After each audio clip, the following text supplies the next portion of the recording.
Es ist immer noch relativ kühl hier an der alten Festung und trotz allem laufen die Amure auch hier an der Stelle. Also nicht nur Aal an der alten Festung, sondern auch einfach mal auf die etwas dickeren Dinger.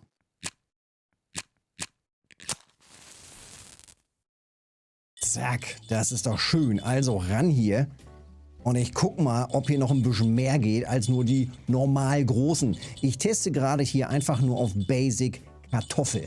Ganz, ganz, ganz basic. Also nur Kartoffelwürfel, großer Haken, keine Futtermische bisher. Und erstmal gucken, ob überhaupt was hier ist, beziehungsweise was ist hier.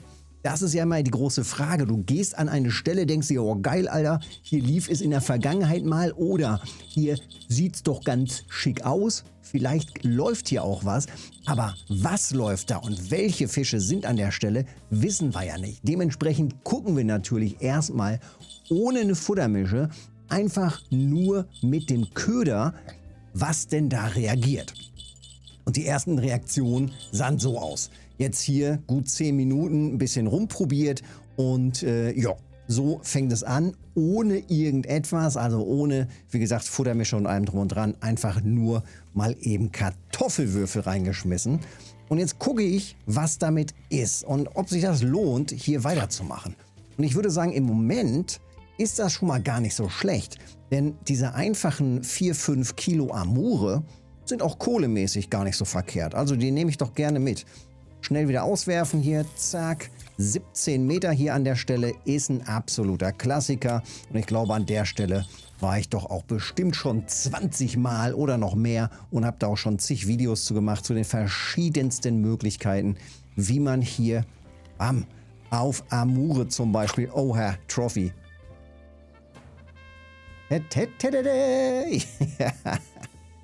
Karausche mit 2 Kilo, Alter. Der Mond von Wanne-Eickel, ich sage dir. Schönes Dingen. Ach, naja, also mal eben easy gefangen. Zack, aber jetzt mal ernsthaft auf dem 4-0er Haken. Ich werde ja weich, ey. 2 Kilo Karausche auf 4-0er Haken. Ist schon ein bisschen drüber. Was machen wir denn jetzt hier mit der Information? Zweite Karausche bisher und ansonsten Amure. Wenn man jetzt hier so basic steht, sagen wir mal, du hast eine HSV, eine Fortuna Carp oder du hast einfach große Fiederruten und bist so mit ungefähr, naja, ich sag mal so 20 Kilo plus wäre schon nicht verkehrt, aber ich sag mal, auch wenn man so mit 15 bis 20 Kilo hier ist, kann man das schon mal, glaube ich, ganz gut machen. Klar, dann ist man natürlich mit jedem Fisch immer so ein bisschen mehr im Drill und dann braucht man vielleicht für so einen Fisch auch ein bisschen länger als eben hier mit dem übertrieben großen Setup, was ich hier gerade verwende. Aber man fängt ja auch die gleichen Fische. Was man jetzt natürlich machen kann, um hier besser klarzukommen, Futterkorb und dann Futtermische reinschmeißen. Und es gibt natürlich zu diesen Fischen auch die optimalen Futtermischen. Graskarpfen-Futtermische. Hanfsamenmehl als Basis, Leinsamen. Dann haben wir hier einfach nur Mais und Koriander. Das ist die klassische Amur-Futtermische. Und die nehme ich jetzt auch, so wie sie ist, einfach basic, ohne irgendwas anderes. Und dann raus damit. Übrigens in der Kombination teste ich das auch regelmäßig an anderen Spots. Und zwar, das ist hier die Stelle, altbekannt. Also direkt hier oben 2167.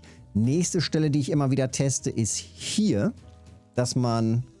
Ja, müsste hier so sein, so eine freie Lücke, dass man hier rüber wirft und dann kann man hier relativ nah ans, hier ist alles Schilf, komplette Schilfkante, dass man hier vors Schilf wirft oder bis zur Brücke, also auch die Area immer mal wieder abtesten für Amure. Und hier unten die Stelle. Hier ist so eine kleine, ja, ich zoome noch mal ein bisschen näher dran. Also genau hier dieser kleine Schniepi, diese kleine Ecke, da kann man sich eben hinstellen. Und dann wirft man 5-6 Meter auch nur ins Grün. Und das klappt mit Pose, das klappt auch hervorragend, wie gesagt, einfach mit Fiederruten, Kartoffel und dann gib ihm. Und da, also es kann an allen Spots immer mal wieder sein, 1, 2, 3 jetzt, dass da die Amure richtig gut laufen. Es kann aber auch sein, dass die so für 10, 15 Minuten nur gut laufen, auf einmal lässt es nach. Passiert mir immer mal wieder, kann passieren. Übrigens, hier oben wäre auch nochmal eine Idee. Aber hier ist ein bisschen gefährlich, weil hier ist eben komplett offen. Ne? Hier ist auch so eine kleine Schilfkante. Teste ich auch immer mal wieder beim Zurücklaufen. Einfach hier auch an die Seerosen werfen. In dem Bereich, ganz kurz, um die 10 Meter herum sind das. Hier ist, wie gesagt, ein bisschen gefährlich, weil die eben dann, wenn sie groß sind, hierhin abhauen können. Am leichtesten ist es natürlich hier unten, weil man sie hier richtig gut lenken kann. Wenn man das ein sehr schlechtes Setup hat, einfach mit Kartoffel hier unten testen und dann kann man den Fisch hier müde machen, dann haut er hier ein bisschen ab. Der darf halt nicht hier raus. Also, falls der in die Richtung schwimmt, vorrennen, auf die Brücke stellen, dass er wieder abhaut in die andere Richtung, dann ist man safe. Hier an dem Teil, wo ich jetzt bin, kann man den Fisch natürlich auch immer hier gegen die Insel lenken sozusagen und versuchen, dass der eben dahin abhaut und dass er eben auch nicht so weit nach dahin abhaut ins Offene. Wäre halt auch eher schlecht. Ja, jetzt ist halt die Frage, wie machen wir das hier mit dem Ausbringen? Ich würde sagen, ich habe die Bällchen. Und dann nehmen wir jetzt einfach mal die Graskarpfen-Futtermische. Hier ist sie sogar. Schon mehrfach hergestellt. Perfekt. Benutzen. So, jetzt wissen wir ja, da hinten, das sind 17 Meter. Wir werfen gut genährt und schön aufgeladen an Energie. Wir werfen ungefähr 20 Meter weit raus. Das heißt, wir gehen hier erstmal nochmal so ein paar Meter nach hinten. Jetzt maximal auswerfen.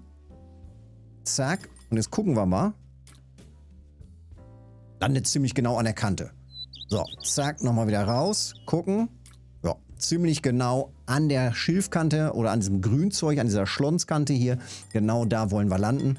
Also raus damit. So, das waren jetzt 2 Futterbällchen. Und jetzt sottern wir das Ganze hier richtig schön ein. 4, 5, 6, 7, 8, 9, 10. So, 10 Stück erstmal so als Basic, als Anfang. Ich werfe auch gerade so ein bisschen links und rechts. Und wenn wir dann nochmal irgendwie 2, 3 mehr drin haben, ist das auch nicht so schlimm. Und wenn wir 15 Bällchen drin haben, ist das auch noch nicht so schlimm. So, ordentlich eingesottert. Nun reicht das erstmal. Und jetzt lassen wir dem Spot erstmal auch ein bisschen Zeit und gucken, was da so alles reingeht und ob das jetzt reagiert und ob die Fische drauf reagieren und weitere Amure hier reinballern. Das ist natürlich jetzt entscheidend. Es kann durchaus sein, dass jetzt nach dem Einsatz der Futtermische der Spot auf einmal tot ist. Kann sein. Futtermische beeinflusst einen Spot. Insofern, dass eben manche Populationen zunehmen und manche nehmen ab. Das Ganze ist ausführlich erklärt in dem Video zum Praxis-Karpfenangeln. Einfach mal reingucken. 1 Stunde geballte Karpfeninformation, wie man klarkommt. Auf jeden Fall wichtig, wenn du Bock hast aufs Grundangeln und Karpfenangeln. Da wird halt alles erklärt. Also, Futter raus und jetzt gucken, was passiert. Der war gerade schon vorher dran. Und jetzt gucken wir mal, ob hier noch mehr von den Amuren reingehen und ob die Frequenz höher geht. Übrigens auch richtig, richtig nice hier. Gleiche Stelle mit Matchroute. Wenn man so ein bisschen Skillpunkte machen will beim Matchangeln, auch immer wieder richtig nice. Vor allem, wenn man dann hier einfach so mit Kartoffel reingeht. Kartoffel plus Kohlblatt, auch eben eine absolute klassische Kombination. Käsewürfel, ja, war mal, aber Kohlblatt auf jeden Fall. Maisbrei könnte man natürlich auch noch nehmen. Honigteig könnte man natürlich noch nehmen. Genau, die Kartoffel habe ich schon drauf. Aber das sind, glaube ich, so die wichtigsten Köder hier für die Amure. So, direkt wieder weiter raus. Zack. Ich bin auch hier gerade nur mit Monoschnur unterwegs, ne? Also wirklich komplett basic. So sieht das Ganze hier aus. Ohne Vorfach. Einfach nur die Monoschnur und dann hier auf 4 Nuller Haken. Also, was heißt Basic? Ne? Das ist hier alles Endgame-Setup, komplett übertriebenes Endgame-Setup. Aber der Aufbau des gesamten Setups ist halt Basic. Einfach nur die Schnur, einfach nur der Haken, ohne besonderes Vorfachsmaterial. Blei dran, Haken dran, Kartoffel dran, raus damit. Fertig, that's it. Und es ging halt damit auch schon direkt los. Klar ziehe ich damit eben solche Fische hier einfach mal eben raus. Und wie gerade schon gesagt, wenn du einen 18 Kilo Setup oder sowas hast, ein ganz normales Feeder-Setup, dann wirst du für so einen Fisch vielleicht irgendwie ein bisschen drillen müssen. Ist ja auch cool, macht ja auch viel mehr Spaß. Aber, ja, das ist so ein Ding, das kann man halt immer mal wieder gut machen. Wie gesagt, mit den Spots, das sind die gerade genannten, das sind die, die immer wieder ganz gut funktionieren. Aufpassen, wenn solche Kandidaten mehrfach kommen, dann ist irgendwann der Spot broken. Dann war es das. Die wollen wir jetzt nicht haben. Jetzt gucken wir mal, wie sich das entwickelt. Ja, wobei es ist auch gerade noch ein bisschen Mittagszeit. 1, 2 davon sind okay, aber die dürfen jetzt hier nicht kontinuierlich reingehen. Also wenn jetzt hier schön konstant die gleichen Fische bleiben, gewichtsmäßig gerne gleich, dürfen natürlich auch größer werden, dann ist das soweit okay. Sollte das nicht gehen, wechsle ich den Spot.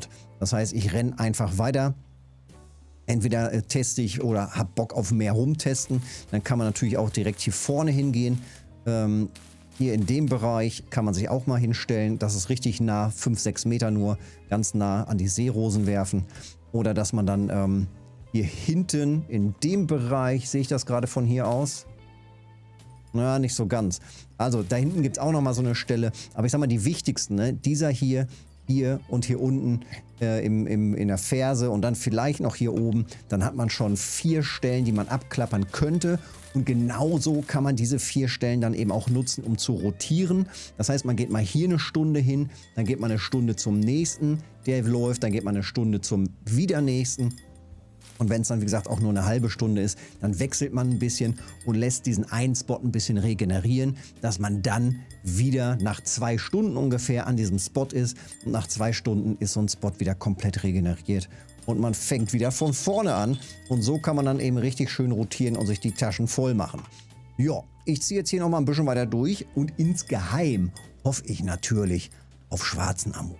Schwarze Amur immer ganz gerne aktiv bei schlechtem Wetter, vielleicht eher auch mal so bei Regenwetter. Und da steht er auch auf Kohlblatt, auf was Grünliches. Auch das werde ich gleich nochmal testen. Jetzt ziehe ich hier erstmal noch ein bisschen weiter durch mit der Kartoffel und dann teste ich gleich hier auf Kohlblatt. Übrigens an der Stelle selbst gibt es neben den 17 Meter, also neben der Kante, gibt es natürlich auch noch die 15 Meter Kante. Das ist das Becken hier vorne, dieses kleine helle. Und dann gibt es nochmal auf 21 Meter hier vor den Stein. Also das sind so, beziehungsweise, ich glaube hier vor könnte man auch noch werfen. Ja, das sind eigentlich so 4 Stellen, die man hier abwerfen kann. Also einmal hier vorne vor. Das müssten so um die 20 Meter auch sein. Dann hat man hier 21 Meter in Richtung von dem Stein.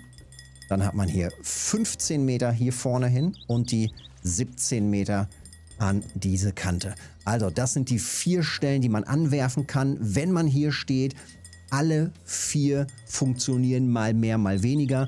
Ist einfach massiv getestet, diese gesamte Area, weil es hier einfach immer wieder richtig gut läuft. Ran hier, testen, schön auf entspannt, mal so ein paar Amure rausziehen, ein paar Karpfen vielleicht rausziehen. Und wenn man hier vielleicht nur mit einer Route ist, weil man vielleicht erst eine Karpfenroute hat und der Rest ist noch Fiederrouten, nimmt man einfach die anderen 2 Routen und dann tut man da mal einen Tauwurm drauf oder nur Honigteig drauf oder sogar einfach nur einen Mistwurm und angelt dann hier vorne in dem Bereich oder hier in dem Bereich und geht dann hier auf kleinere Fische, beziehungsweise hier geht auch nachts manchmal der Aal rein und dann geht man hier mit der einen großen Route, mit der Karpfenroute, geht man dann hier schon mal auf Karpfen und Amure. So viel dazu. Ab ins Wochenende, gönnt euch ein paar Amure hier an der alten Festung. Daumen da lassen, Kanal abonnieren nicht vergessen und dann sehen wir uns in einem der nächsten Videos oder mal im Livestream. Bis dahin.